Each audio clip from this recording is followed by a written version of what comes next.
اس بات میں دو رائے نہیں ہو سکتی کہ سیدنا حسین رضی اللہ تعالی عنہ کو جو کربلا میں شہید کیا گیا یہ کائنات کا بدترین ظلم تھا. جس نے آپ کی گردن مبارک پہ تلوار رکھی اس کی بدبختی میں دو رائے نہیں ہو سکتی. بہت ہی کوئی شقی اور بدبخت جو نواسہ رسول صلی اللہ علیہ وسلم کے قتل کی طرف بڑھا. بہت ہی کوئی بدبخت اور بد نصیب جو کوفہ کے گورنر ابن زیاد کے کہنے پر نواسہ رسول سے لڑنے کے لیے نکلا. جو اس ظلم کو ظلم نہیں مانتا وہ بھی اپنے آپ کو جہنم میں جانے کے لیے تیار کر رہا ہے. پھر کربلا میں ایک بڑا ظلم یہ ہوا کہ صرف سیدنا حسین ابن علی کو شہید نہیں کیا گیا, آپ کے ساتھ جتنے مرد تھے سب کو شہید کر دیا گیا. لیکن ہمیں پیغمبر صلی اللہ علیہ وسلم اور صحابہ کی سیرت میں کیا ملتا ہے؟ میں ایک آیت سے آپ کو سمجھاتا ہوں. مشرکین مکہ حضرت ابراہیم علیہ الصلاۃ والسلام کے نسب میں ہونے پر اور آپ سے محبت پہ بڑا فخر کیا کرتے تھے کہ ہم ابراہیم کی اولاد میں ہیں, ہم ابراہیم کے دین پہ ہیں. اللہ نے کیا فرمایا رسول اللہ صلی اللہ علیہ وسلم سے کہ ان اول الناس بابراہیم للذین تبعوہ, اے نبی آپ ان سے کہہ دیجئے ابراہیم سے محبت کے خالی پیلی کے دعوے مقبول نہیں ہیں. ابراہیم کے زیادہ حقدار وہ ہیں جو ابراہیم علیہ السلام کی اتباع کرتے ہیں, اور یہ پیغمبر اور صحابہ یہ ابراہیم علیہ السلام کے دین کو فالو کرتے ہیں, اور تم ابراہیم کے دین کو فالو نہیں کر رہے, ان سے محبت کے دعوے دار ہو. تو خالی محبت کے دعوے داری اللہ کے ہاں مقبول نہیں ہے. اللہ کے ہاں وہ محبت کی دعوے مقبول ہیں جس میں آپ محبوب کو فالو کر رہے ہوں. سیدنا حسین ابن علی رضی اللہ تعالی عنہ جو جنت کے جوانوں کے سردار ہیں, آپ سے محبت کا دعویٰ اس وقت مقبول ہوگا جب آپ سیدنا حسین کی سیرت کو فالو کریں گے. رونا پیٹنا ماتم کرنا یہ سیدنا حسین اور اہل بیت کی سیرت نہیں ہے. صبر کرنا, ظالم کے سامنے ڈٹ جانا, جان کے خوف سے اپنی پالیسیوں سے پیچھے نہ ہٹنا, یہ سیدنا حسین ابن علی رضی اللہ عنہ کی سیرت ہے جو آج ہمیں کہیں بھی نظر نہیں آتی. تو ہم نے بھائی دیکھنا ہے صحابہ کا طرز عمل کیا تھا. آپ بتاؤ صحابہ کو سیدنا حسین سے محبت تھی یا نہیں تھی؟ کیا غم کا پہاڑ ٹوٹا ہوگا جب اطلاع ملی ہوگی کہ سیدنا حسین ابن علی اور آپ کے اصحاب اور اہل بیت کو سب کو کربلا میں شہید کر دیا گیا ہے. کیا قیامت گزری ہوگی. کوفہ سے ایک شخص آیا نا, عبداللہ بن عمر سے پوچھنے لگا جو مارنے پر دم کا مسئلہ. انہوں نے فرمایا تم نے پیغمبر کے نواسے کو قتل کر دیا اور مسئلہ یہ پوچھ رہے ہو کہ جو مارنے پر دم آئے گا کہ نہیں آئے گا. ایک طرف تم نے پیغمبر کے نواسے کو قتل کر دیا کربلا میں, اور اب ہم سے آ کے مسئلہ پوچھتے ہو جو مارنا جائز ہے یا نہیں ہے. صحابہ کے ہاں یہ غم کم غم نہیں تھا. دیکھو حضرت معاویہ رضی اللہ تعالی عنہ کے ہاتھ پہ بھی حضرت حسین نے بیعت نہیں کی, لیکن بغاوت بھی نہیں کی. کیوں؟ بغاوت سے فتنے کا اندیشہ تھا. حضرت حسن جو حضرت حسین کے بڑے بھائی تھے, انہوں نے سیدنا معاویہ رضی اللہ تعالی عنہ کے ہاتھ پہ بیعت کی اور اس اختلاف کو ہمیشہ کے لیے اپنی کوشش کے مطابق ہمیشہ کے لیے ختم کر دیا. ختم ہوا نہیں ہوا ایک الگ بحث ہے, لیکن حضرت حسن کا مقصد کیا تھا کہ مسلمانوں کی دو جماعتوں کو میں آپس میں لڑتا ہوا نہیں دیکھ سکتا. لوگوں نے کہا آپ خلافت کے حقدار ہیں, آپ نے فرمایا میں دستبردار ہوتا ہوں سیدنا معاویہ کے حق میں. حضرت حسن بیعت ہو گئے حضرت معاویہ سے اور یہ اختلاف کو کیا کر دیا؟ ختم. حضرت حسین بیعت نہیں ہوئے, لیکن حضرت حسین نے بغاوت بھی نہیں کی. ہر ایک کی اپنی رائے تھی, حضرت حسن کی اپنی رائے تھی. ان کا خیال تھا کہ بیعت ہونا مسلمانوں کے لیے زیادہ مفید ہے, ایک پاورفل حکومت ہوگی, ایک طاقتور ریاست ہوگی, ورنہ لڑتے رہیں گے آپس میں. حضرت حسین کا موقف یہ تھا کہ میں بغاوت تو نہیں کروں گا لیکن بیعت بھی نہیں ہوں گا, کیونکہ اگر بیعت ہو گیا تو اس سے جو خلفائے راشدین کے دور میں جو خلیفہ کی سلیکشن کا طریقہ تھا وہ طریقہ ختم ہو جائے گا. تو میں اگر اس طریقے کو نہیں لا سکتا تو اس کے خلاف کو پروموٹ بھی نہ کروں میں. یہ بھی ایک رائے تھی. میں سمجھا پا رہا ہوں اپنی بات؟ بھائی رائے کا اختلاف ہوتا ہے نا. نبی صلی اللہ علیہ وسلم نے فرمایا اذا اجتہد المجتہد فإن اصاب فلہ اجران وإن اخطأ فلہ اجر واحد. جب کوئی مجتہد اللہ کی رضا کو سامنے رکھ کے اجتہاد کرتا ہے، صحیح اور غلط کا فیصلہ کرنے بیٹھتا ہے، رائے یعنی اس کا مقصد اللہ کی رضا ہو، تو اگر وہ درست نتیجے پہ پہنچے تو 2 ثواب، غلط نتیجے پہ پہنچے تو بھی 1 نیکی اس کو ملتی ہے، اس لیے کہ اس کے بس میں جو خیر خواہی کا کے لیے جو تھا وہ اس نے کر دیا۔ رائے کا اختلاف ہوتا ہے۔ تو حضرت حسن رضی اللہ تعالیٰ عنہ بیعت ہوئے حضرت معاویہ کے ہاتھ پہ، سیدنا حسین نہ بیعت ہوئے اور نہ آپ نے بغاوت کی، خاموشی اختیار کی۔ حضرت معاویہ رضی اللہ تعالیٰ عنہ نے سیدنا حسین کو تلوار کی زور سے بیعت پر مجبور نہیں کیا، بلکہ نواسہ رسول کا خیال کیا اور وصیت بھی کی لوگوں کو۔ لیکن جب حضرت معاویہ کے بعد یزید جانشین ہوا، اس کی سب سے بڑی غلطی یہ تھی کہ اس نے نواسہ رسول صلی اللہ علیہ وسلم اور آپ کے ساتھ جو چند اہل بیت اور چند صحابہ تھے، اس وقت بھی حضرت حسین نیوٹرل تھے، نہ حضرت حسین نے بغاوت کا ارادہ کیا اور نہ بیعت کرنے کا ارادہ کیا۔ یزید ابن معاویہ کو چاہیے تھا کہ سیدنا حسین رضی اللہ عنہ کو اپنے حال پہ چھوڑ دیتا، اپنے والد کی طرح۔ حضرت حسین رضی اللہ تعالیٰ عنہ کو جب کوفہ سے خطوط آئے، یہ میں وضاحت اس لیے کر رہا ہوں کہ حضرت حسین بغاوت کے لیے نہیں نکلے تھے، اس مسلمان حاکم کے خلاف بغاوت کے لیے نہیں نکلے تھے، کیونکہ رسول اللہ صلی اللہ علیہ وسلم کی بہت ساری صحیح حدیث ہے اس بارے میں کہ جو باغی ہے، جو ریاست کے خلاف بغاوت کرتا ہے، اس کو نبی صلی اللہ علیہ وسلم نے اس عمل کو پسند نہیں کیا۔ تو حضرت حسین رضی اللہ تعالیٰ عنہ کو کوفہ سے خطوط آئے کہ یہاں سارے کے سارے لوگ آپ کے ہاتھ پہ بیعت کرنے کے لیے تیار ہیں۔ ظاہر ہے جب کسی علاقے کے لوگ دارالخلافہ ہو اور سب بیعت ہونے کے لیے تیار ہوں تو پھر آپ کا جانا یہ بغاوت کا عمل نہیں کہلاتا۔ حضرت حسین رضی اللہ تعالیٰ عنہ اہل بیت کے ساتھ نکلے، کربلا میں جب پہنچے، مشہور واقعہ آپ 20 دفعہ سن چکے ہیں، وہاں جا کے آپ کو اطلاع ہوئی کہ وہ خبر غلط تھی، اور عبید اللہ بن زیاد نے ایک پورا لشکر بھیجا سیدنا حسین رضی اللہ تعالیٰ عنہ کو مجبور کرنے کے لیے کہ میرے ہاتھ پہ آپ زبردستی بیعت ہو جائیں۔ حضرت حسین رضی اللہ تعالیٰ عنہ نے مطالبے رکھے کہ یا تو مجھے واپس جانے دیا جائے، اور اگر بیعت کرنا ہی ہے تو میں دمشق میں امیر کے ہاتھ پہ جا کے بیعت کروں گا۔ بہت معقول مطالبے تھے یہ۔ میرا مقصد ابھی کربلا کا واقعہ بیان کرنا نہیں ہے، اس پہ بہت کچھ کہا جا چکا ہے، خود میرا بھی بیان اس پہ تفصیل سے ہو چکا ہے۔ اس کے بعد بھی سیدنا حسین رضی اللہ تعالیٰ عنہ کو مجبور کرنا کہ عبید اللہ بن زیاد جو بدبخت انسان، جو قاتل تھا اہل بیت کا، اسی کے ہاتھ پہ لازمی بیعت ہوں، جبکہ وہ امیر بھی نہیں ہے، وہ گورنر ہے ایک علاقے کا۔ تو نواسہ رسول کا خیال نہ کرنا یہ بدترین ظلم تھا جو اس وقت حکومت سے ہوا ہے۔ حضرت حسین رضی اللہ تعالیٰ عنہ، دیکھو نبی صلی اللہ، آج ہم دیکھتے ہیں کہ جو بڑا آدمی ہوتا ہے نا، اس کی قربانیاں ہوتی ہیں، اس کی بڑی بڑی قربانیاں ہوتی ہیں، چھوٹے اپنے بڑوں کی قربانیوں کو کیش کراتے ہیں۔ آپ نے دیکھا ہوگا فلاں نے بڑی قربانیاں دی اور بچے موج کر رہے ہیں، دیکھا نا آپ نے، لیکن اللہ تعالیٰ نے رسول اللہ صلی اللہ علیہ وسلم کے نسب کو اس سے محفوظ کیا۔ ہمارے نبی کے 2 بیٹے حسن حسین، آپ کی نسل حضرت فاطمہ سے چلی ہے، دونوں شہید ہوئے ہیں۔ اس میں بہت بڑی حکمت تھی کہ پیغمبر صلی اللہ علیہ وسلم نے سب سے پہلے تربیت اپنے گھر والوں کی ہے۔ آج لوگ باہر فنٹر بنے ہوئے ہوتے ہیں، تبلیغیں کر رہے ہوتے ہیں، اپنے گھر کی ان کو پرواہ نہیں ہوتی۔ نبی صلی اللہ علیہ وسلم نے سب سے پہلے جو تربیت کی ہے، کس کی ہے؟ حضرت حسن اور حسین کی ہے۔ تو جب کربلا میں آپ کو چاروں طرف سے گھیر لیا گیا اور آپ کو مجبور کیا گیا کہ آپ نے ابن زیاد کے ہاتھ پہ بیعت کرنا ہے، تو آپ نے اس ذلت کو گلے لگانے سے انکار کر دیا۔ آپ کو 100% یقین تھا کہ اتنے بڑے لشکر کے سامنے میں ٹھہر نہیں سکتا، اسباب کی دنیا میں فتح کی امید نہیں ہے۔ لیکن حضرت حسین رضی اللہ تعالی عنہ نے لڑنے کا فیصلہ کر کے اور شہادت کو قبول کرنے کا فیصلہ کر کے ابن زیاد اور اس زمانے کے حکمران جو اس قتل پہ راضی تھے، قیامت تک کے لیے ان پہ لعنت کے سلسلے کا دروازہ کھول دیا۔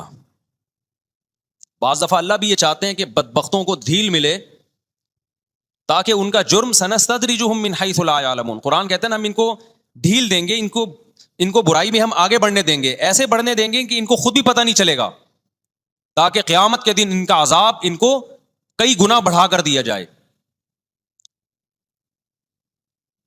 اب میرے بھائی ہمارے لیے کیا سبق ملتا ہے؟ جب یہ واقعہ ہوا عالم اسلام میں کوہرام مچ گیا، لیکن کیا اس واقعے کے بعد اہل بیت کی جو مقدس اور پاکیزہ عورتیں تھیں، کیا انہوں نے نوحہ کیا یا صبر کیا؟ آپ کا ضمیر کیا کہتا ہے؟ انہوں نے نوحے پڑے ہوں گے یا صبر کیا ہوگا؟ بولو بھائی، صبر کیا۔ عبداللہ بن عمر رضی اللہ تعالیٰ عنہ جو کوفہ والوں کو ملامت کیا کرتے تھے کہ تم جو مارنے کے مسئلے ہم سے پوچھتے ہو، تم نے حسین کا قتل کر دیا، تو یہ حضرت ابن عمر نے اسی لیے کہا نا کہ آپ کو اس کا غم ہوا تھا۔ تو ابن عمر کا عمل کیا تھا؟ کیا انہوں نے ماتم کیا؟ کیا انہوں نے چھوروں سے اپنے آپ کو مارا؟ حضرت حسین کا قتل بھی ظالمانہ، اور اس سے پہلے سیدنا عثمان کا قتل بھی ظالمانہ۔ اگر نوحہ یا ماتم جائز ہے تو حضرت عثمان کی شہادت کے دن بھی جائز ہے، حضرت حسین کی شہادت کے دن بھی جائز ہے، اور اگر ناجائز ہے تو جیسے عثمان کی شہادت کے دن ناجائز، حسین کی شہادت کے دن بھی ناجائز ہے۔ سمجھ میں آ رہی ہے بات کہ نہیں آ رہی ہے؟ قرآن کیا کہتا ہے ایسے مواقع کے بارے میں؟ تلک امۃ قد خلت لہا ما کسبت ولکم ما کسبتم۔ قرآن جب بھی پرانی امتوں کے واقعات بتاتا ہے، قرآن کہتا ہے یہ ایک قوم تھی جو گزر گئی، انہوں نے جو کیا اس کا بدلہ ان کو ملے گا، تم جو کرو گے اس کا بدلہ تمہیں ملے گا۔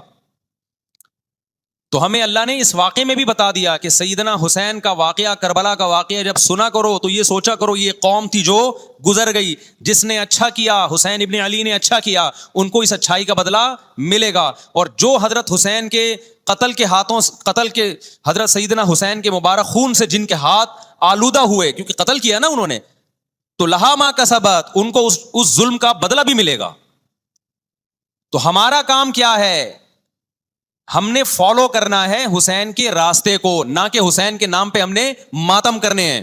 حسین کا راستہ کیا ہے جس کو ہم نے فالو کرنا ہے؟ اب میں چند چیزیں آپ کو بتاتا ہوں۔ سب سے پہلا سبق جو ہمیں کربلا میں ملتا ہے کہ عزت اور دین، ایک طرف دنیا ہے۔ دیکھو اگر حضرت حسین رضی اللہ تعالیٰ عنہ ابن زیاد کے ہاتھ میں جا کے بیعت ہو جاتے، آپ کیا سمجھتے ہو بے تحاشا مال و دولت حضرت حسین پہ خرچ نہیں کرتا کیا وہ؟ جب ایک بڑا آدمی کسی کے ہاتھ پہ بیعت ہوتا ہے تو اس کو بھی تو فائدہ ہوتا ہے نا اس سے۔ اور کیا حضرت حسین کو یقین نہیں تھا کہ کربلا میں شہید ہو جاؤں گا؟ فتح اور نصرت کی اسباب کی دنیا میں کوئی امید نہیں تھی، مگر آپ نے اہل بیت کو کربلا میں رسوا کرنے پر عزت کی موت کو ترجیح دی ہے۔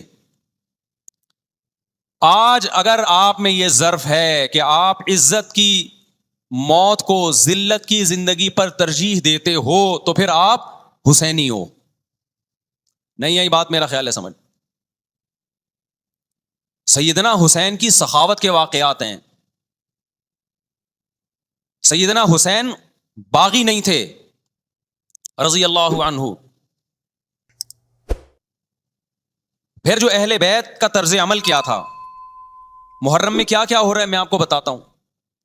ان میں سے کوئی بھی عمل نہ ہمیں قرآن سے ملتا ہے نہ صحابہ سے ملتا ہے ہمیں۔ تو ما انا علیہ و اصحابی جو جنتی فرقہ ہوگا اس کی جو علامتیں ہیں، تو جب آپ ان علامتوں کے خلاف چلو گے، صحابہ اور تابعین کو فالو نہیں کرو گے، تو آپ پھر اپنے آپ کو سنی کہنا چھوڑ دو۔ آپ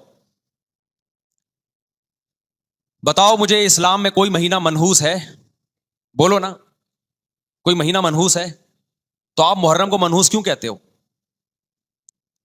لوگ مجھے کہتے ہیں مفتی صاحب فرقہ واریت پھیلا رہے ہیں۔ دیکھو فرقہ واریت جب پھیلا رہا ہوں جب میں کسی فرقے کے خلاف آپ کو کر رہا ہوں۔ میرے بیان شیعہ لوگ بھی سنتے ہیں، ملتے بھی ہیں، بہت دفعہ ایئرپورٹ پہ ملاقات ہوئی، بڑی عزت سے ملے، میں شیعہ ہوں لیکن آپ سے محبت کرتا ہوں۔ یہاں مسجد میں بھی آتے ہیں، میں نے کبھی کسی پہ طنز نہیں کیا۔ اس لیے میں بار بار کہتا ہوں جو شیعہ کا مذہب ہے اس کو کرنے دو، وہ سبیلے لگاتے ہیں آپ ان کو مت چھیڑو، جا کے تنگ نہ کرو ان کو۔ وہ ماتم کرتے ہیں آپ ان کو مت چھیڑو، وہ نوحے کرتے ہیں، وہ نوحے پڑھتے ہیں، آپ ان کو مت چھیڑو، لیکن آپ اپنی پوزیشن واضح کرو کہ آپ شیعہ ہو یا آپ سنی ہو، آپ تو ایک طرف ہو جاؤ نا۔ محرم میں اگر آپ مرثیے لگا کے گھوم رہے ہو گاڑیوں میں، اٹ مینز آپ سنی نہیں ہو۔ آپ نبی صلی اللہ علیہ وسلم کی حدیث ہے ہمارے پاس، ہم اہل سنت والجماعت ہیں، ہم سنت کو فالو کرتے ہیں۔ تو سنت کیا کہتی ہے؟ میتوں پہ گریبان چاک کرنا، میتوں پہ چیخ و پکار کر کے رونا۔ آپ نے فرمایا لیس منا، وہ ہم میں سے نہیں ہے، اور اس عمل پہ آپ صلی اللہ علیہ وسلم نے لعنت فرمائی ہے۔ لوگ کہتے ہیں حسین کی یاد میں رونا نبی کی سنت ہے۔ نبی صلی اللہ علیہ وسلم کو جب جبریل نے بتایا کہ حسین شہید ہوں گے، آپ روئے، اس لیے کہ اس وقت آپ کو یہ خبر ملی تھی، لیکن کیا ہر محرم میں آپ نے رونے کا پروگرام کیا ہے؟ یا صحابہ کو بیٹھ کے باقاعدہ رلایا ہے آپ نے؟ کیا ہو گیا بھائی؟ آپ کو بھی جب کربلا کا واقعہ کی خبر ملی آپ کی آنکھوں میں آنسو آ جائے، یہ نیچرل ہے، یہ حسین سے محبت کی علامت. لیکن ہر محرم میں باقاعدہ بٹھا کے رونے کا پروگرام کرنا یہ حسین سے محبت کی علامت نہیں ہے، بلکہ شریعت میں ناجائز ہے یہ غموں کو بڑھانا. یہ کہاں سے جائز ہو گیا؟ حضرت عثمان بھی تو شہید ہوئے تھے، نبی صلی اللہ علیہ وسلم کے داماد تھے، ان کی یاد میں آپ رونے کو سنت کیوں نہیں کہتے؟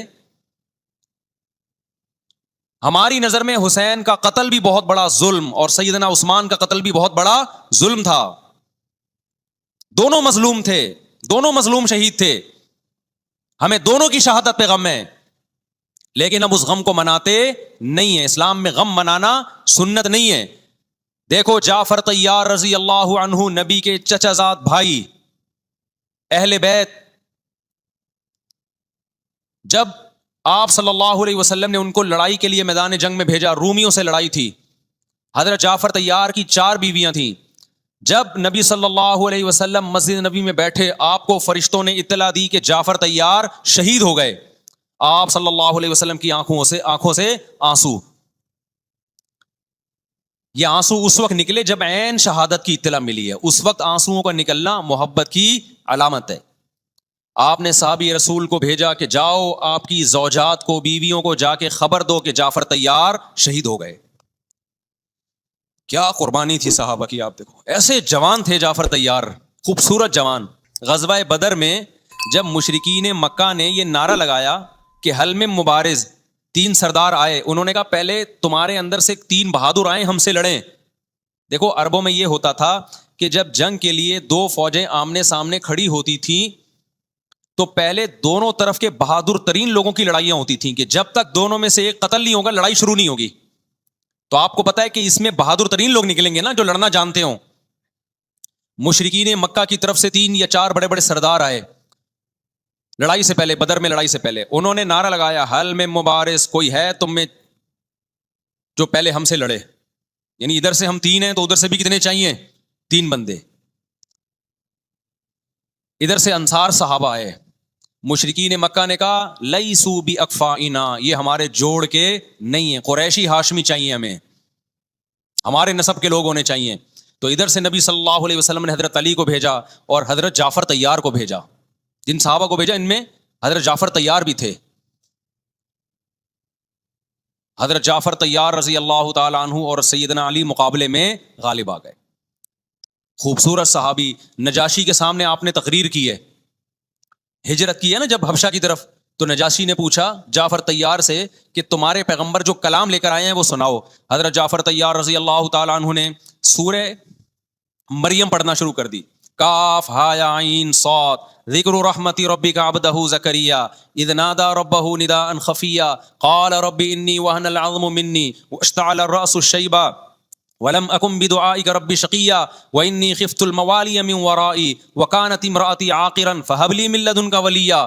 ایسی حضرت مریم اور عیسیٰ ابن مریم کی سیرت کو سورہ مریم میں بیان کیا حضرت جعفر طیار نے کہ نجاشی روتے روتے، اس کی داڑھی تر، اور جتنے پادری بیٹھے تھے سب کی داڑیاں تر ہو گئی روتے روتے. تو یہ تقریر جو نجاشی کے اسلام کا سبب بنے، بادشاہ کو مسلمان کرنے والے کون تھے؟ حضرت جعفر طیار. اور آپ کے چھوٹے چھوٹے بچے، 4 جوان بیویاں ہوں، چھوٹے چھوٹے بچے ہوں، اور ایسے میں میدان جنگ میں لڑتے ہوئے شہید ہو جائیں تو پیغمبر اور صحابہ پہ کیا قیامت ٹوٹی ہوگی. لیکن ہمارے نبی صلی اللہ علیہ وسلم کی آنکھوں سے کیا تھے؟ صرف آنسو موتی کی طرح ٹپک رہے تھے. اور آپ صحابہ کو اطلاع دے رہے تھے کہ جعفر طیار شہید ہو گئے اور جاؤ ان کے گھر والوں کو بتا کے آ جاؤ. کتنی بڑی قربانی ہے یا نہیں ہے؟ جب خبر دینے والا آپ کی ازواج کو بتا کے آیا کہ جعفر طیار شہید ہو گئے تو آپ کے گھروں سے خواتین کے رونے کی آوازیں آئیں. آپ صلی اللہ علیہ وسلم نے فرمایا ان سے بولو کہ اپنی آواز کو پست کرو. پھر چیخو پکار کی آواز آئی تو آپ نے فرمایا کہ اگر دوبارہ چیخو پکار کی آواز آئے تو ان کے منہ پہ خاک پھینک دو. وہ شہید کی بیوہ تھیں، اور شہید بھی کتنے مقدس، ان کو بھی نبی صلی اللہ علیہ وسلم نے نوحہ کرنے کی اجازت نہیں دی. اس دن جس دن غم پہنچا ہے اس دن بھی چیخو پکار کی اجازت نہیں دی ہے. تو آپ بتاؤ اگلے سال اس تاریخ کو چیخو پکار کی کیسے اجازت مل جاتی؟ نہیں آئی میرا خیال ہے بات سمجھ میں. جب غم پہنچا ہے اس وقت چیخنے چلانے کی اجازت نہیں ہے. چھوٹے چھوٹے یتیم بچے حضرت جعفر طیار کے، چھوٹے چھوٹے یتیم بچے، کتنا غم ہوتا ہے جب چھوٹے چھوٹے بچے، ان کا باپ دنیا سے چلا جائے، کتنا ترس آتا ہے ان کے اوپر. تو ہمارے نبی کو بھی ان یتیم بچوں پہ بھی ترس آیا، ان بیواؤں پہ بھی ترس آیا. لیکن نہ نبی صلی اللہ علیہ وسلم چیخو پکار کر کے خود روئے، اور نہ آپ نے ان کی ازواج کو رونے کی اجازت دی ہے. سمجھ میں نہیں آ رہی میرا خیال ہے بات. میرا مقصد شیعوں پہ طنز کرنا نہیں ہے، ان کا جو مذہب ہے ان کو اس پہ چلنے دو. میرا مقصد ہے آپ اپنی پوزیشن واضح کرو کہ آپ ادھر ہو یا ادھر ہو. کسی کو تنگ مت کرو، نہ کسی پہ فتوے لگاؤ کفر اسلام کے، نہ کسی کو جہنمی قرار دو. اپنی پوزیشن آپ فیصلہ کرو کہ آپ اگر ادھر جانا ہے تو پورے ادھر چلے جاؤ. پھر یہ آدھا تیتر آدھا بٹیر والا معاملہ مت کرو. وہ ان کا مذہب ہے بھائی، ان کے علماء ان کو بتاتے ہیں کہ محرم میں کالے کپڑے پہننے ہیں، محرم میں ماتم کرنا ہے، محرم میں کو منحوس سمجھنا ہے، اس میں شادی بیانی کرنا. ان کے علماء ان کو بتاتے ہیں، ان کو چلنے دو اس پر. دنیا میں بہت سے فرقے ہیں، بہت سے مذہب ہیں. ہم کسی کو نہ ختم کر سکتے ہیں، نہ کسی کے خلاف نفرت پیدا کر سکتے ہیں. اس سے کوئی چیز حاصل نہیں ہوگی. کسی سے نفرت کرنے کی ضرورت نہیں، کسی پہ فتوے لگانے کی ضرورت نہیں. لیکن آپ کو اپنی پوزیشن واضح کرنی پڑے گی کہ میں کہاں کھڑا ہوا ہوں. اگر آپ سنی ہو تو پھر اہل سنت والجماعت صحابہ تابعین کو فالو کرتے ہیں، حدیث کو فالو کرتے ہیں. اور حدیث میں ہمیں ماتم کرنا، نوحہ کرنا، گریبان چاک کرنا، اس کی پرمیشن نہیں ہے، بلکہ اس سے روکا گیا ہے. اس عمل کو حرام اور ناجائز قرار دیا گیا ہے. بات آ رہی ہے سمجھ میں؟ باقی جو شیعہ حضرات کرتے ہیں، ہمارے دوست ہیں شیعہ، میں مذاق میں نہیں کہہ رہا، ملتے ہیں ہم سے، میں کبھی ان سے مذہب کے ٹاپک پہ بات نہیں کرتا، نہ ان کو کبھی چھیڑتا ہوں کہ آپ یہ کیوں کر رہے ہو، یہ کیوں نہیں کر رہے. بھائی اس کا مذہب ہے، وہ اس کا فرقہ ہے، جو کرنے دو اس کو. ہم نہیں کرتے کیونکہ ہم اہل سنت والجماعت میں. سمجھ میں آ رہی ہے بات کہ نہیں آ رہی؟ پھر ربیع الاول کا مہینہ آئے گا، اس میں بھی آپ اپنی پوزیشن واضح کرو کہ آپ ادھر ہو یا ادھر ہو. دو فرقے ہیں، دیوبندی بریلوی. میں نہیں کہہ رہا کہ کون جنتی کون جہنمی، لیکن بر صغیر میں جن کو دیوبندی کہا جاتا ہے وہ نظر و نیاز تیجے 40 میں کے قائل بولو نہیں ہے. یہ ان کی کتابوں میں لکھا ہوا ہے، وہ اس کے قائل نہیں. اگر کوئی بزرگ ان میں قائل گزرا بھی ہے تو وہ اس کا ذاتی تفرد ہے، اس کو علماء نے فالو نہیں کیا، اس کو ان کی اجتہادی غلطی قرار دیا ہے. ربیع الاول میں جلوس نکالنا یا مزار بنانا یا مزاروں پہ جانا اس نیت سے کہ وہاں جا کے ہم کوئی قوالی پڑھیں گے یا کچھ بھی، ہمارے ہاں قبرستان جانا صرف اس لیے ہے کہ آخرت کی یاد تازہ ہو، بس. اس کے علاوہ اور کوئی کانسیپٹ نہیں ہے. ہمارے ہاں قبر ایک بالش سے زیادہ اونچی بنانا جائز بولو نا نہیں ہے. قبر پکی کرنا جائز نہیں ہے. تیجے 40 میں کرنا جائز بولو نہیں. آج ایک صاحب آئے، کہنے لگے میری ساس کا 40واں ہے، فجر میں کہنے لگے مجھے، کہہ رہے میں نہیں گیا تو بڑا مسئلہ ہو جائے گا. میں نے کہا بھائی ایک فیصلہ کرو، گرین چینل یا وائٹ چینل، ایک طرف ہو جاؤ بھائی، کیونکہ وائٹ چینل میں یہ جائز نہیں ہے، نہ 40واں ہے نہ تیجا ہے. اب لوگ مذاق اڑاتے ہیں، مر گیا مردود نہ فاتحہ نہ درود. بھائی کچھ بھی کہتے رہو تو پھر پورے ادھر کو ہو جاؤ، یا تو پورے وائٹ ہو جاؤ یا پورے کیا ہو جاؤ، پورے گرین ہو جاؤ. پھر تیجا بھی کرو، 40واں بھی کرو، برسی بھی کرو، اور پھر اس کے بعد جھنڈے بھی لگاؤ ہرے رنگ کے. میں نہیں کہہ رہا دیوبندی صحیح ہے یا بریلوی صحیح ہے، دیکھو میں یہ بحث نہیں کر رہا، میری بات کو غلط نہ لے کے جانا. میں کہہ رہا ہوں آپ اپنی پوزیشن واضح کرو، صحیح غلط تو اگلا مرحلہ ہے. آپ کیا ہو، آپ کو تو یہ نہیں پتا چل رہا. آپ ربیع الاول میں ہرے جھنڈے لے کے گھوم رہے ہو، رمضان میں آپ وائٹ چینل بنے ہوئے ہو، محرم میں آپ بلیک چینل بنے ہوئے ہو، تو پتہ ہی نہیں چل رہا تو ہے کیا بھائی. جب 73 فرقوں میں ایک جنتی ہے تو ایک کو فالو کرو نا، جس کو جنتی سمجھتے ہو. اگر آپ سمجھتے ہو کہ بلیک چینل یا شیعہ فرقہ جنتی ہے تو پورے شیعہ ہو جاؤ بھائی. اگر آپ سمجھتے ہو بریلوی فرقہ جنتی ہے تو پورے بریلوی ہو جاؤ. تو جس کو سمجھتے ہو وہ بن جاؤ، لیکن پورے بنو، ادھورے مت بنو، آدھا آدھا نہ لو. بات سمجھ میں آ رہی ہے؟ میں پھر بتا رہا ہوں، نہ میں کسی کو جنتی کہہ رہا ہوں نہ جہنمی. میں یہ نہیں کہہ رہا دیوبندی جنت میں جائیں گے یا بریلوی جائیں گے یا شیعہ جائیں گے، یہ تو اللہ فیصلہ کرے گا. ہم تو وہ کریں گے جو ہماری کھوپڑی میں آ رہا ہے. ہماری کھوپڑی میں یہ آ رہا ہے کہ جس کو بھی کرو تو ایک کو کرو پورا, تاکہ ایک طرف ہو جاؤ. آدھے تیتر آدھے بٹیر مت بنو آپ, اور دوسرے کو چھیڑو بھی نہیں, چھیڑنے کی بھی ضرورت نہیں ہے. کوئی جو کر رہا ہے کہ بھائی اس کا مذہب ہے. دیکھو ہندو مندر میں جاتا ہے نا, ہماری رائے کے مطابق صحیح کر رہا ہے, غلط کر رہا ہے, غلط کر رہا ہے, لیکن ہم چھیڑتے ہیں کیا؟ اسلام نے اجازت دی اس کو چھیڑنے کی کہ ہندو جا رہا ہے اس کو پکڑ کے لا کیوں جا رہا ہے بھائی؟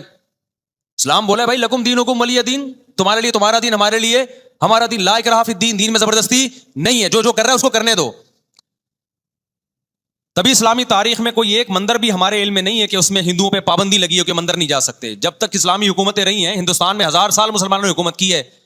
اگر ہندوؤں کو مندر جانے سے روک دیتے تو آج یہ مندر ختم ہوتے. اسلامی حکومت جب ختم ہوئی ہے تو بھی مندر, لاکھوں کی تعداد میں مندر تھے. اسلام مسجد جانے کا حکم دیتا ہے, یہ چرچ جانے کا؟ بولو. مسجد, چرچ جانے کو غلط سمجھتا ہے کیونکہ وہاں غیر اللہ کی, عیسیٰ ابن مریم کی عبادت ہو رہی ہے.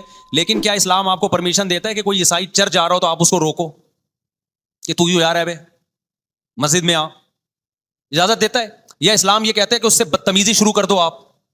بولو کیا ہو گیا؟ آپ کو سبق یاد کرا رہا ہوں میں, بدتمیزی شروع کر دو. یا اسلام یہ اجازت دیتا ہے کہ اس سے اچھا سلوک نہ کرو؟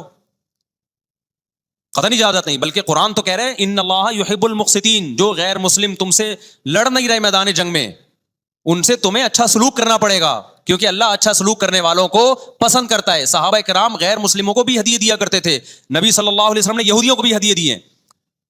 تو جو مذہب اسلام کی طرف منسوب نہیں ہے, جب ہمیں ان سے اچھے سلوک کا حکم ہے, تو جو مذہب اسلام کی طرف منسوب ہیں, قطع نظر اس سے کہ وہ اس دعوے میں سچے ہیں یا جھوٹے, یہ تو بحث ایک الگ ہے, لیکن نسبت کس کی طرف کر رہے ہیں؟ اسلام کی طرف. تو ہمیں ان سے بدتمیزی بدسلوکی کی کہاں سے اجازت ہوگی؟ تو میں نہیں کہہ رہا کہ آپ شیعہ بریلویوں سے دشمنی کرنا شروع کر دو, ان کی دعوتیں اٹینڈ نہ کرو, ان سے کاروبار چھوڑ دو, یا ان کو جا کے تنگ کرو, کیوں سبیل لگا کے بیٹھے ہو, کیوں ماتم کر رہے ہو, یہ کام مت کرو آپ. ہمارا ملک اس فرقواریت کا متحمل نہیں ہے, اس سے فساد پھیلتا ہے. لیکن اپنی پوزیشن آپ واضح کرو, ایک لکیر ہے آپ کھینچ دو. اگر کوئی شخص آپ کے سامنے صحابہ کو برا بلا کہتا ہے, آپ بولو بھائی یہ میری باؤنڈری کیا ہو رہی ہے, کراس. میرے سامنے آپ کو ان بزرگوں کے خلاف بولنے کی اجازت نہیں ہے جن سے مجھے عقیدت ہے. اگر یہ کام آپ نے کیا تو ہماری اور آپ کی راہیں الگ الگ. آپ کا جو مذہب ہے بھائی, آپ بند کمرے میں, آپ کے امام بارگاہ میں, آپ کے مسجدوں میں, یا جہاں بھی ہے وہ آپ کا نجی معاملہ ہے. ہمارے سامنے آپ نے کوئی ایسی بات نہیں کرنی جو ہمارے عقیدے کے خلاف ہو, تو آپس میں دوستی رہے گی. اب دیکھو عیسائی آپ سے ملتا ہے, آپ گپ شپ کرتے ہو, کھانا کھاتے ہو, لیکن عیسائی بار بار بولے میں آپ کے نبی کو نہیں مانتا, میں آپ کا نبی, آپ بولے گا بھائی تو نہیں مانتا تو ہم نے کب کہا کہ مان تو, لیکن میرے سامنے بار بار کیوں کہہ رہے کہ میں تیرے نبی کو نہیں مانتا؟ یہاں سے آپ کی اس کی دوستی کیا ہو جائے گی پھر؟ ختم. تو غیر مسلموں کو بھی دو قسمیں, کسی بھی مسلک کے لوگوں سے ملو, کسی بھی فرقے کے لوگوں سے ملو, کوئی جھگڑا نہیں, کوئی بحث نہیں, ایک دوسرے کو کھانا بھی ہے, ایک دوسرے کو کھلانا بھی ہے, ایک دوسرے سے کھانا بھی ہے, ایک دوسرے کی دعوتوں میں بھی شرکت کرنی ہے. جہاں مذہب کا معاملہ آئے تو پھر آپ کسی سے بحث نہ خود کرو نہ کسی کو کرنے کی اجازت دو. اگر کوئی کچھ سیکھنا چاہتا ہے تو آپ بولو بھائی علماء کے پاس آ جاؤ, آپ کو کوئی اشکال ہے تو ہم وہاں آپ کا اشکال حل کر دیں گے. اس سے آگے بڑھنے کی کوشش بولو مت کرو, اس سے ملک میں امن ہوگا. باقی فرقے ہمیشہ سے ہیں بھائی, آج کوئی نئے تھوڑی ہیں, اور یہ ہمارا کام تھوڑی ہے فرقے ختم کرنا. یہ تو عیسیٰ ابن مریم جب نازل ہوں گے, حضرت مہدی آئیں گے, وہ تلوار کی طاقت سے ختم کریں گے, ان کے پاس یہ اتھارٹی ہوگی کہ وہ فرقوں کو ختم کریں. آپ نے یہ کرنا ہے کہ دوسرے کے مسئلہ کو چھیڑنا نہیں ہے اور اپنا چھوڑنا نہیں ہے. مسئلہ آپ کے ساتھ یہ ہو رہا ہے کہ دوسرے کو چھیڑ بھی رہے ہو اور اپنا چھوڑ بھی رہے ہو, دونوں الٹے کام کر رہے ہو. ایک طرف بحث کر رہے ہوتے تم ایسے, اور دوسری طرف وہی بنے ہوئے ہوتے تھوڑے دنوں میں جا کے. ہاں وہ بتا رہا ہوں, وہ نظر و نیاز والی نہیں, وہ سب کو پتہ ہے. ہاں ایسی دعوت نہ ہو جس میں بدعت کی تائید ہو. تو آپ جو کر رہے ہو نا, وہ یہ کر رہے ہو دوسرے کو چھیڑ بھی رہے ہو, جس سے ملک میں بدامنی پھیل رہی ہے. تقریریں سنو, شیعہ ایسے, بریلوی ایسے, دیوبندی ایسے, اہل حدیث ایسے, تقریروں سے کیا پھیل رہی ہے؟ نفرتیں. اور پھر محرم میں آپ خود شیعہ بنے ہوئے ہوتے ہو, ربیع الاول میں آپ گرین چینل بنے ہوئے ہوتے ہو, اور رمضان میں آپ وائٹ چینل بنے ہوئے ہوتے ہو. سعودی عرب میں سارے وائٹ ہو جاتے ہیں جا کے, سعودی عرب جو بھی جاتا ہے سارا وائٹ چینل. پیغمبر کی قبر پہ کوئی دھمال نہیں, کوئی قوالیاں نہیں, وہاں کھڑے ہوں گے تمیز سے سلام پیش کر کے آگے نکل جائیں. وہاں کوئی چیخو پکار نہیں, وہاں جا کے سارے کیا ہو جاتے ہیں, وائٹ, کیونکہ وہاں حکومت کا ڈنڈا ہے, ٹھیک ہے نا. تو گورنمنٹ کے پاس تو یہ اختیار ہے بھائی ڈنڈا چلائے, ہمارے پاس یہ اختیار نہیں. ہم تو تمیز سے بات کریں گے, سمجھائیں گے, محبتیں پھیلائیں گے, کیونکہ جب عوام ڈنڈا چلاتی ہے تو اس سے اصلاح کم اور فساد زیادہ ہوتا ہے. تو میں بار بار کہہ رہا ہوں بھائی دوستیاں رکھو, کوئی دفتروں میں شیعہ سنی لڑائی نہ ہونے دو, یہ غلط ہے. محبتیں پھیلاؤ لیکن مسلک کو چھوڑنا نہیں ہے. جب کوئی آپ سے کہے محرم میں یہ کام کرو, بولو بھائی ہم چونکہ اہل سنت والجماعت میں سے ہیں, ہم چونکہ سنی ہیں, لہذا ہمارے ہاں کوئی مہینہ ہمارے مذہب کے مطابق منحوس نہیں ہے. پھر کوئی آپ کو اصرار کرے نہیں یہ نہیں یہ نہیں یہ, آپ بولو بھائی ہم تم پہ اپنا مسلک تھوپ رہے ہیں کیا؟ تم جلوس نکالتے ہو, تم ماتم کرتے ہو, ہم تو نہیں تمہیں روکتے آ کے, بلکہ گورنمنٹ تمہیں تحفظ دیتی ہے, سیکیورٹی دیتی ہے گورنمنٹ تمہیں. تو جب ہم اپنا مسلک تم پہ نہیں تھوپتے تو تم اپنا مسلک ہم پہ کیوں تھوپ رہے ہو بھائی؟ تو ہم محرم میں بھی شادی کریں گے, ربیع الاول میں بھی کریں گے, سفر میں بھی کریں گے, رمضان میں بھی کریں گے. ہم نے تو 4 کرنی ہے, ہم مہینوں کے حساب سے شروع کر دیں تو پھر ہمارے تو بڑے مسئلے ہو جائیں گے بھائی. سمجھ میں آ رہی ہے بات کہ نہیں آ رہی؟ حضرت جعفر طیار اہل بیت میں سے تھے, کتنی زوجات تھیں؟ 4 تھیں. حضرت علی کی کتنی تھیں ایک وقت میں حضرت فاطمہ کے دنیا سے جانے کے بعد؟ 4 تھیں. یہ بھی ہے سنت میں, نکاح کو فروغ دو, یہ اہل بیت کا طریقہ ہے تاکہ سوسائٹی میں زنا کم ہو, بیوہ طلاق یافتہ عورتوں کو ٹھکانہ ملے. خیر, تو اب میں بات سمیٹ کے ختم کر رہا ہوں. لوگ کہتے ہیں محرم میں ہم نکاح کیوں کریں بھائی, فرض واجب تو نہیں ہے نا, چلو حرام نہیں ہے لیکن فرض بھی تو نہیں ہے نا. لوگ یہ بھی کہتے ہیں, دیکھو جب قرآن نے کسی چیز کو حلال قرار دیا ہو نا, تو قرآن اس کو پسند نہیں کرتا کہ آپ عملاً اس کو حرام کر دو. دیکھو مشرکین مکہ کیا کرتے تھے, بتوں کے نام پہ جانور چھوڑتے تھے, پھر ان کا گوشت نہیں کھاتے تھے. اللہ نے فرمایا کہ تم نے خدا کی حلال کردہ چیز کو کیسے حرام کر دیا تم نے. نبی صلی اللہ علیہ وسلم نے قسم اٹھائی میں شہد نہیں کھاؤں گا, آپ نے فرمایا لما تحرم ما احل اللہ لک, اے نبی جو چیز اللہ نے آپ کے لیے حلال کر دی آپ کیسے اپنے اوپر حرام کر رہے ہیں. اس سے پتہ چلتا ہے کہ اگر آپ محرم میں نکاح کرنا چاہتے ہیں لیکن آپ یہ سوچ کے ڈیلے کر دیتے ہیں کہ بھائی اس مہینے میں لوگ نکاح کو برا سمجھتے ہیں, تو یہ ڈیلے کرنا آپ کے لیے ناجائز ہوگا. کیونکہ لما تحرم ما احل اللہ لک, اللہ نے جس چیز کو تمہارے لیے حلال کیا تم نے کس دلیل کی بیس کے پر اپنے اوپر پابندی لگائی ہے اس پر. ایک تو ہے نا کسی کو شادی کا خیال اس سفر میں آ رہا ہے, ربیع الاول میں آ رہا ہے, وہ تو ایک الگ بات ہے, لیکن اس کا نکاح محرم میں ہونا تھا, صرف محرم کی وجہ سے وہ ڈیلے کر رہا ہے کہ جی میں ربیع الاول میں لے کے جاؤں گا. یہ ڈیلے کرنا قرآن و سنت پہ زیادتی ہے یا نہیں ہے؟ یہ اللہ کے حلال کو عملاً حرام کرنا ہے یا نہیں ہے؟ نہیں ہے یہ بات سمجھ میں؟ پھر اگر کوئی شیعہ آپ سے کہتا ہے کہ بھئی آپ ہمیں چھیڑنے کے لیے یہ کام کر رہے ہو, آپ بولو نہیں بھائی ہم آپ کو چھیڑنے کے لیے نہیں کر رہے, آپ کا مسلک ہے, آپ اس پر عمل کریں, ہمیں اس پہ کوئی اعتراض نہیں ہے. لیکن ہم کس کے پر عمل کریں گے؟ ہم اہل سنت والجماعت ہیں. کتنے صحابہ ہیں, خود نبی کی نکاح محرم میں ہوا ہے. اور ویسے بھی ہمارے ہاں شہادت ایک منحوس عمل نہیں ہے, شہادت ایک مبارک عمل ہے. 10 محرم پہلے سے فضیلت والا دن تھا, محرم پہلے سے فضیلت والا مہینہ تھا. حسین ابن علی کی شہادت سے اس مہینے کے تقدس کو 4 چاند لگ گئے ہیں اور مقدس ہو گیا یہ مہینہ. یہ کیسی بات ہے جو شہادت کا دن ہو ہم اس کو منحوس قرار دے دیں؟ بھائی ہمارا یہ جگرا نہیں ہے. سمجھتے ہو کہ نہیں سمجھتے ہو؟ تو اس لیے محرم میں اگر کسی نے نکاح کرنا ہے اس کو ڈیلے مت کرو میرے بھائی. لوگ کہتے ہیں فرض تو نہیں ہے نا, آپ اگر اس کے نحوست منحوس ہونے کی وجہ سے ڈیلے کر رہے ہو تو پھر آپ پہ فرض ہوگا کرنا. کیوں؟ اس آیت کی روشنی میں لما تحرم ما احل اللہ لک, اے نبی جس چیز کو اللہ نے حلال قرار دیا آپ کس دلیل کی بیس پہ اس کو اپنے اوپر حرام کرتے ہیں؟ سمجھتے ہو کہ نہیں سمجھتے؟